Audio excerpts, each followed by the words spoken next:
కరీంనగర్ ప్రజలకు ఒకటే చెప్తున్నా, మనకు సిగ్గుచరం లేదా, మనకు రోషన్ లేదా, మనకు పౌరుషం లేదా?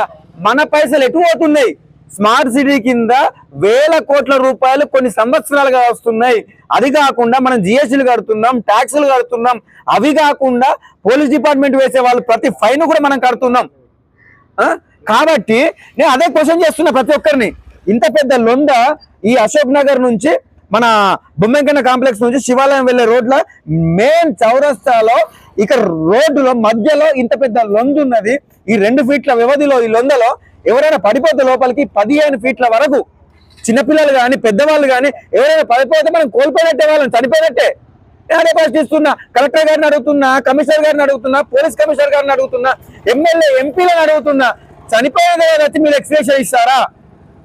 మా పైసలు ఎటు పోతున్నాయి మాకు అర్థం అవ్వట్లేదు. అసలు మేము కట్టే ట్యాక్స్లు ఎటు పోతున్నాయి, మేము కట్టే పైసలు ఎటు పోతున్నాయి, మాకు వచ్చే స్మార్ట్ సిటీ కింద వచ్చే నిధులన్నీ ఎటు పోతున్నాయి, ఎవరు తింటున్నారని ప్రశ్నిస్తున్నారు. అధికారులు తింటున్నారా, లేకుంటే మన రాజకీయ నాయకులు తింటున్నారా, కార్పొరేటర్లు తింటున్నారా, కలెక్టర్లు తింటున్నారా, కమిషనర్లు తింటున్నారా? ఎటు పోతున్నాయి మా పైసలు?